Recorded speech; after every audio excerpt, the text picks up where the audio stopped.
ॐ यं ब्रह्मा वरुणेन्द्ररुद्रमरुतास्तुन्वन्ति दिव्यैस्तवैर्वेदैः साङ्गपदक्रमोपनिषदशदैर्गायन्ति यं सामगाः ध्यानावस्थिततगतेन मनसा पश्यन्ति यं योगिनो यस्यान्तं न विदुषुरासुरगणा देवाय तस्मै नमः।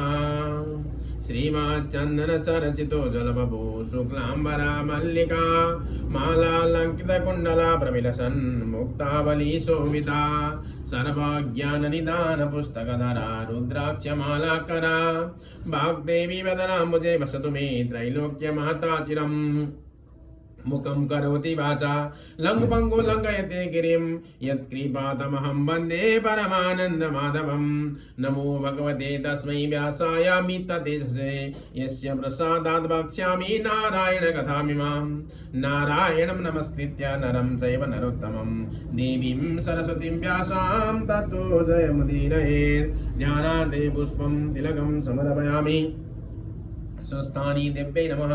ध्यानार्थे प्रसादं समर्पयामि स्वस्थानी देव्यै नमः। ध्यानार्थे धूपं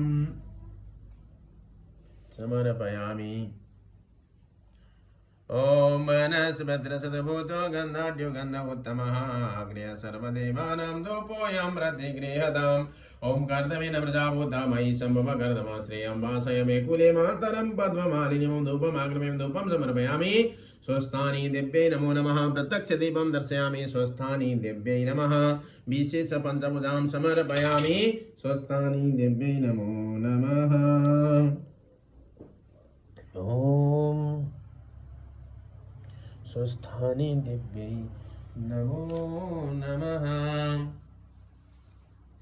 अथ चतुर्थ अध्यायः।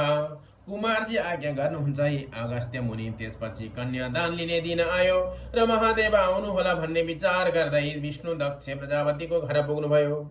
उनले सम्पूर्ण सामग्री तयार गराई अन्य विधान पूरा गरेर कन्यादान गर्न तयार भए। उता महादेव दक्षको घर जान बिर्सेर विष भाङ धतुरो खाई अचेत जस्तै भए अनि विष्णुले अझसम्म महादेव आउनु भएन। कन्यादानको बेला भइसक्यो। आफ्नो हातमा थापौँ भने महादेवलाई हुँदैन, अब के गरौँ भने व्याकुल हुन लागे। उता महादेव अकस्मात झसङ्ग भई कन्यादान दिने दिन आजै हो, विष्णु पुगिसक्नु भयो होला, बेला पनि भयो होला। यस्तो सम्झी तत्काल वृद्ध सन्यासीको रूप धारण गरी दक्षको घर पुगी भिक्षा मागे। हे विष्णु, म धेरै परबाट आइरहेको छु, भोक लागिरहेछ। पहिले मलाई भिक्षा नदिई कन्यादान गरे लिने दिने दुवैलाई श्राप दिनेछु।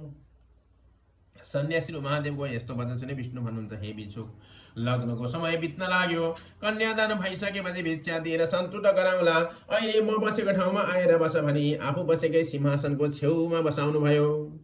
महादेव कस्तो समयमा पुग्नुभयो भने बिरानीले सुनको कमण्डलले धारा दिई दक्ष प्रजापतिले सतीदेवीको हात समाते विष्णुको हातमा सुम्पन लागेको यस्तो समयमा पुग्नुभयो र विष्णुले आफ्नो मायाले ढाकेर दक्ष दम्पतिको आँखा छली सतीदेवीको हात सन्यासी स्वरूप महादेवको हातमा पारिदिनु भयो। त्यो देखेर दक्षले अत्यन्त दुखी भई विष्णुको मुखमा हेरी, तिमी भारी कपटी रहेछौ। तिम्रो विश्वासमा पर्दा आज मेरो पुत्री सतीदेवी यो अवस्थामा पर्न गई। दक्षको त्यस्ता कुरा सुनेर पनि केही उत्तर नदिई सन्यासी र महादेवसित जान्छु भनेर बिदा भई वैकुण्ठ जाँदा भए। त्यसपछि दक्षले छोरीतर्फ हेरेर भने, हे सती, पापिष्ट विष्णुको छलले परेर यो वृद्ध सन्यासी समीप आए भने चिन्ता गर्नु पर्दैन, हामी छँदैछौँ, तँलाई दुःख हुन दिने छैनौँ। अहिले उसैसित जाऊ। पिताको यस्तो वचन सुनेर सबै बहिनीहरूले देवता स्वामी पाएको सम्झे म धिक्कार रहेछु भनी विषाद गरी रुन लागिन्। फेरि विधाताले मेरो ललाटमा यस्तै लेखेको रहेछ, अब रुनु व्यर्थ छ। जस्तो भए पनि माता पिताले दिएको मेरा स्वामी नै हुन् भने धैर्य धारण गरिन्। त्यसपछि सन्यासी महादेवले सतीदेवी तर्फ हेरेर भन्नुभयो, हे पत्नी, अब यहाँ बसेर के गर्ने? हाम्रो घर जानुपर्छ। माता पितासित बिदा मागेर आओ। स्वामीको यस्तो आज्ञा सुनि हवस भनी माता पिताको नजिक गएर, हे माता पिता, अब आज्ञा पाए म जाने थिएँ भनिन्। अनि दक्ष प्रजापतिले र बिरानीले धैर्य धारण गरेर जाऊ भनी बिदा दिए। सतीदेवीले माता पितालाई प्रणाम गरे। सन्यासी र महादेवको अगाडि लागेर हिँडे। निकै पर पुगेपछि सन्यासी र महादेव आज्ञा गर्नुहुन्छ, हे प्रिय, घरबाट कहिल्यै बाहिर ननिस्केकी, सदा सुखमा पालिएकी, अत्यन्त कोमल अङ्ग भएकी तिमीलाई परिश्रम पर्ला, बिस्तारै हिँड।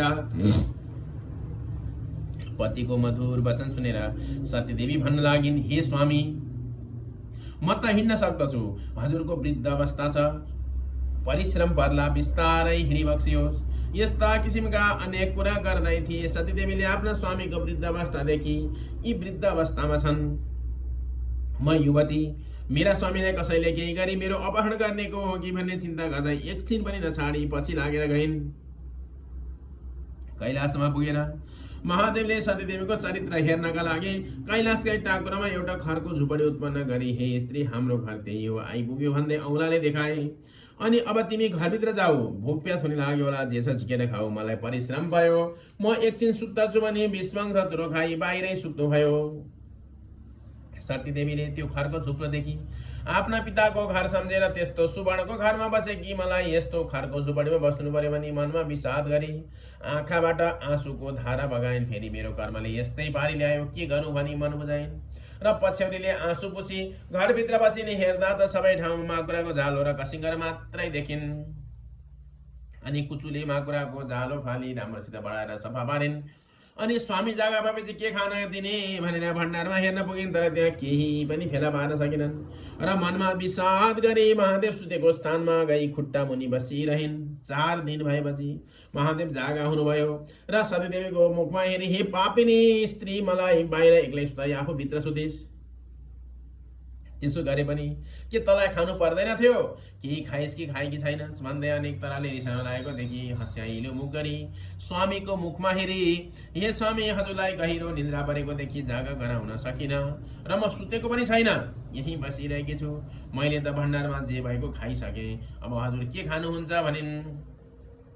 सतीदेवी कस्ती भने सधैँ श्रृङ्गार गरी रिसमा पनि रसमा पनि उज्यालो मुख गरी स्वामीकै भक्तिमा चित्त लगाइरहन्थिन्। सतीदेवीले त्यति भनेपछि त्यहाँ के थियो र खाइहोली भन्ने करुणामूर्ति शिवलाई अत्यन्त करुणा भयो र हे प्रिय, हाम्रो घर यो होइन, त्यो घरको भित्ता च्यातेर हेर भन्नुभयो। र सतीदेवी भन्दछिन्, हे स्वामी, भएको घर नाश गरी नभएको घर हेर्न कहाँ जाउँ? फेरि बनाउनु परेमा हजुर विरुद्ध म नारी जाति कसले बनाइदेला? यस्तो सतीदेवीको वचन सुनि महादेव रुक्क उठेर खरको भित्तामा लात्ताले हानी उज्जवल कैलाशको दर्शन दिनुभयो। अनेक मणिमाणिक्य जडेको सुनले बनेको त्यस्तो दिव्य महल देखेर सतीदेवी प्रसन्न भई, मेरा पिता दक्ष प्रजापतिको घरभन्दा पनि अत्यन्त राम्रो यो घर कसको होला भन्ने विचार गरिन्। अनि सन्यासी र महादेवले आफ्नो दिव्य रूपको दर्शन दिन सतीदेवीलाई चोकमा डाकेर लगे। अनि हे स्त्री, त्यो चोकको माझमा गाईको गोबरले मण्डलाकार गरी लिपिदेऊ भने सतीदेवीले तत्काल आज्ञा पालन गरिन्। अनि महादेव पोतेको स्थानमा बसी निर्मल स्फटिकको जस्तो विश्वम्भर मूर्तिको दर्शन दिनुभयो। अनि सतीदेवीले मनमा आनन्द मानी हर्षको आँसु बगाई, म धन्य रहेछु, जगदीश्वर महादेव स्वामी पाए भनी फूलको माला पहिराई 3 पल्ट प्रदक्षिणा गरी साष्टाङ्ग दण्डवत गरिन्। त्यसपछि ती दुवै शिव शक्ति स्वरूपले रहँदा भए। ओम जय जय श्री स्कन्द पुराणे केदारखण्डे माघमाद्य कुमार अगस्त्य संवादे श्रेष्ठस्थाने व्रतकथायां सतीदेवी विवाह वर्णनं नमः। चतुर्थः श्रेष्ठस्थाने मातार्पणमस्तु। ओम उपनयतु मंगलम सकल जगन मंगलालयः श्रीमान दीनकर किरण निबोधित नवननिर्दल निवेक्षणः कृष्णः काले वर्षतु वर्जन्यः पृथिवी सस्यशालिनी देशोऽयं शुभरहितो ब्राह्मणाः सन्तु निर्भयाः अपुत्रः पुत्रिणः सन्तु पुत्रिणः सन्तु पौत्रिणः निधनाः सदनाः सन्तु जीवन्तु शरदां शतं। तत्रैव गङ्गा यमुना च तत्र गोदावरी सिन्धु सरस्वती च तीर्थानि सर्वाणि वसन्ति तत्र चतुर्धारकथा प्रसङ्गा। या कुन्देन्दु तुषारार्धफला या शुभ्रवस्त्रावृता या वीणावरदण्डमण्डितकरा या श्वेतपद्मासना या ब्रह्माच्युतशङ्करा प्रभृति देवैः सदा वन्दिता सा मां पातु सरस्वती भगवती निशेषजाड्यवः। कायेन वाचा मनसेन्द्रियर्वा बुद्ध्यात्मना वा प्रकृते स्वभावात् करोमि यद्यत् सकलं परस्मै नारायणायेति समर्पयेत्। ॐ ध्यानादे पुष्पाञ्जलिं समर्पयामि। स्वस्तानि मातार्पणमस्तु।